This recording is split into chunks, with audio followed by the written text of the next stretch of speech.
Hi, it's Albie, and today I'm going to talk a little bit about being a trans creator slash a trans artist and how I got into the art scene while being trans and just my experience of being trans and also being involved in theater.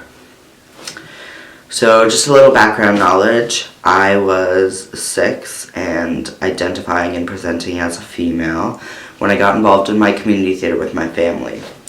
Since then, I've pretty much always been involved in my community theater. I can't really remember a time when I wasn't working on a show, doing crew, being in the show, or doing front of house for the show. And then about 8th grade, I watched the movie Newsies in choir class. And I just fell in love with the musical. I really identified with it. I identified with standing up for what I believed in. Because, middle school is when you really start to talk about heavy topics, so standing up for what I believed in was really important to me. And that summer, my parents took my brother and I to New York City, and we saw Newsies on Broadway. And I couldn't decide if I wanted to be those boys or marry those boys. Seriously. So I talked to my therapist about it, and after a lot of discussions, we really thought that I was trans. And I knew what being transgender was. I had a friend who was trans, and so I knew the terminology, and this really felt real and settled to me, and it does to this day.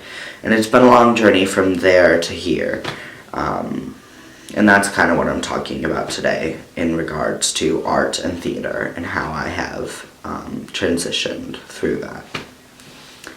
So either that fall or the fall after that, I was in Romeo and Juliet. And I was playing Lady Capulet, a female role.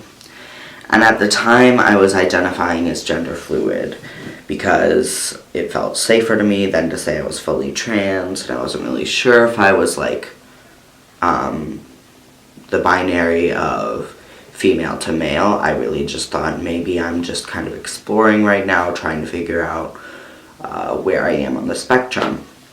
So I was identifying as gender fluid, and I played Lady Capulet, and it was fine. I didn't feel too much dysphoria during that process, except for really the misogyny that Lord Capulet places on Lady Capulet was a little bit dysphoric to me. I don't know why. But after that, I don't remember the next role I did. Probably something with my high school theater. And around this time is when I came out. And I remember speaking to the director, and I was like, hey, I'm totally okay playing this female role, it's fine. It was just a back role, whatever. And she came up with this idea that I wear, a male outfit in the first act, and then the second act I wear a female outfit, so it was more like I did get to play two characters, one was male, one was female. And then I was in Twelfth Night, a Shakespeare play. I was cast as a male role, and the only thing that was weird about that was it was my first audition when I fully identified as female to male trans, and it was hard to go into the audition room and say, hey, I use he, him, his pronouns now, and I would like to be cast as a male role. And I had to say that to someone who I adore and respect, and it was hard to be honest with her because I didn't want to burden her, by having to cast someone who is trans in a cisgender role. And I feel a lot better about it now because I'm more comfortable in who I am, and now that I've been out for 2-ish years now, I feel pretty good about where I am. But at that point, I was like, well, I'm not even on hormones. How can I ask you to cast me in this role? But now I feel a lot better. And then my senior year, I was cast as Mr. Potter in It's a Wonderful Life, and it was a wonderful experience. And then the summer before college, I was in a film called What If, a fan-made Life is Strange film. And I was cast as Warren Graham, and that was an interesting experience. Not really anything unusual about it gender-wise, except for the response that I've gotten on the YouTube video of the movie is just very, like, there have been transphobic comments, there have been, oh, why did you cast a fat chick comments as Warren, who's a male. So other than that, that experience wasn't really unusual. And now I'm at UNI, and I'm playing a female role in Live Thy Neighbor, which is in the Interpreters Theater, directed and written by a grad student named Millie. And I accepted the female role because Millie knows that I'm trans. And she said, I'm playing her mother, because it's kind of like an autobiographical story. And she explained that her mother really needed to have the strength of a man and a woman to be a single parent. And so when she explained that to me, I felt very secure in the role, and I felt okay accepting it. And I know who I am at the end of the day, and my castmates know who I am at the end of the day, and that's what matters to me. So that's been like my theater/film experience up to this point, from when I was questioning to now, and so that's been my experience. But now I want to answer the questions that people have submitted to me about, you know, what it is like to be a trans creator and a trans artist, not even specifically in the Cedar Valley, but just around. So now I'm going to answer some questions that I've received on Facebook, Twitter, or Snapchat about being a trans creator and a trans artist.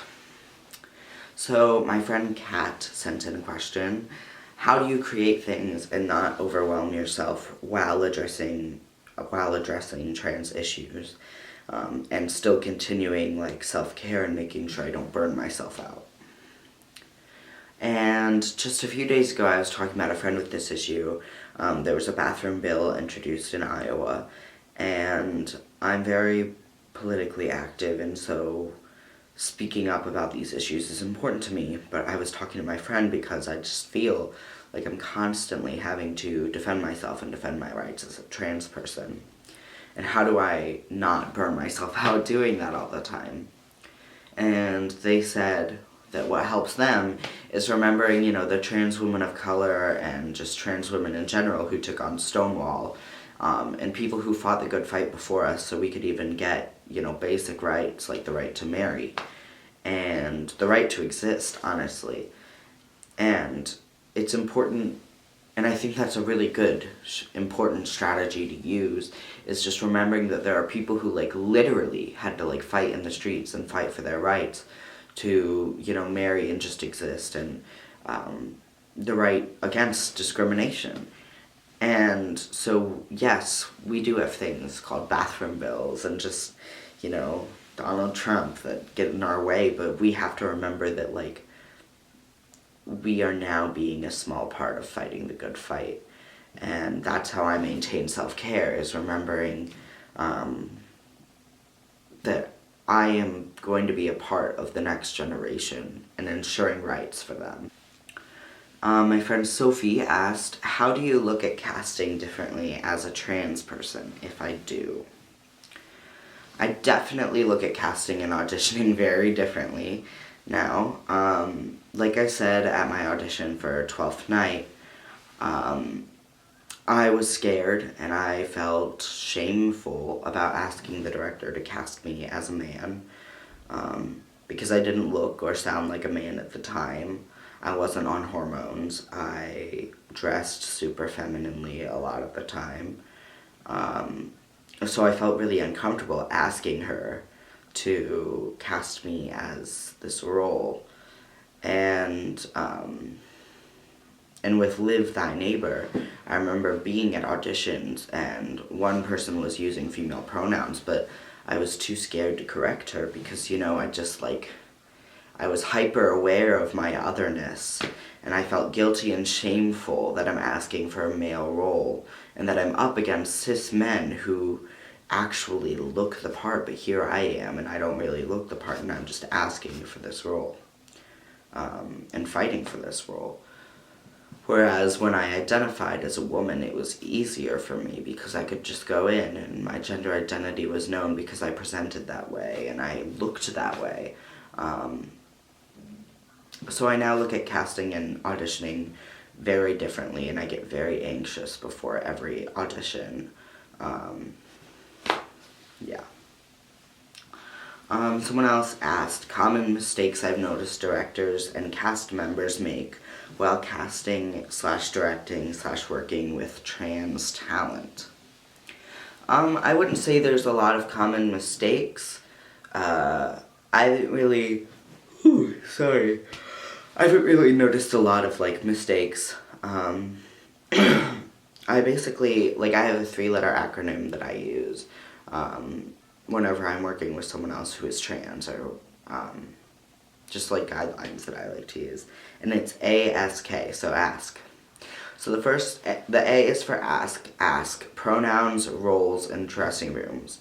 Ask what pronouns everyone wants to use, not just the specific trans person. Like, don't single them out. Like, ask, okay, like, we're all going to introduce ourselves, say your name, pronouns, whatever. Because I found that when people single me out, I get more anxious. So ask pronouns, ask roles, ask people, what gender would you prefer to play? What gender are you most comfortable playing?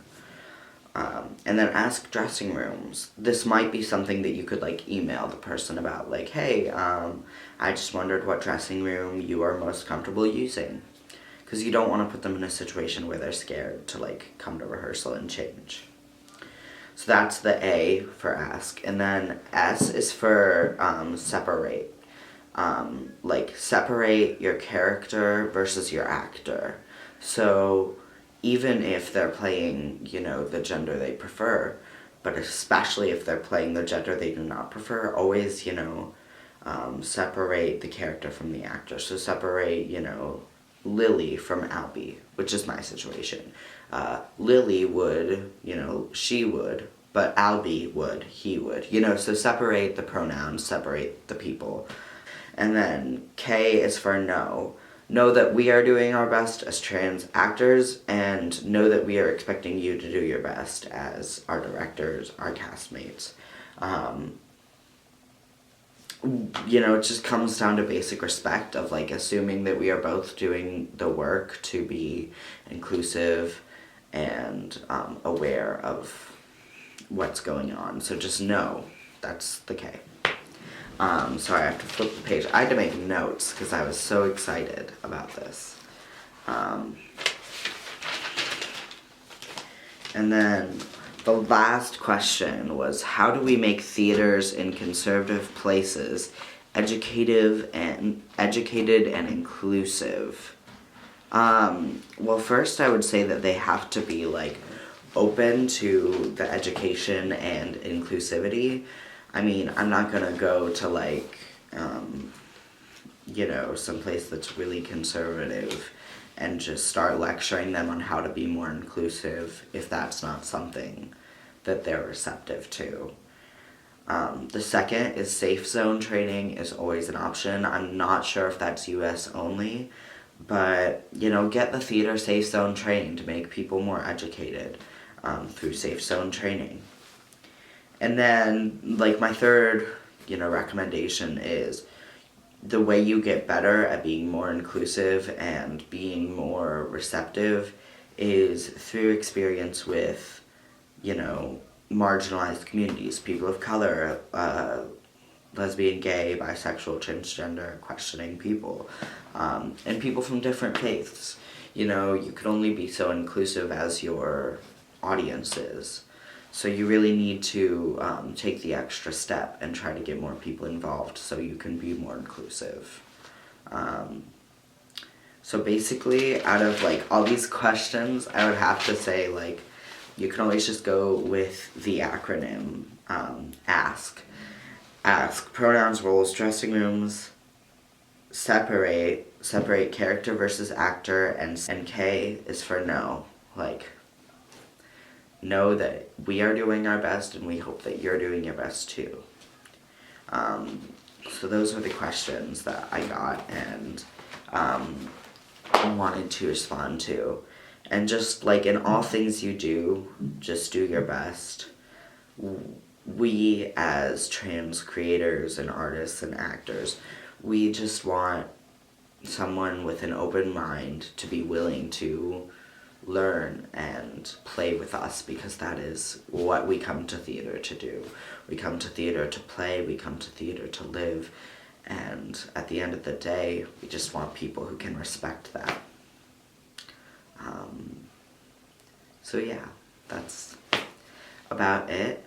I hope I answered all your questions, and I hope you have a good day.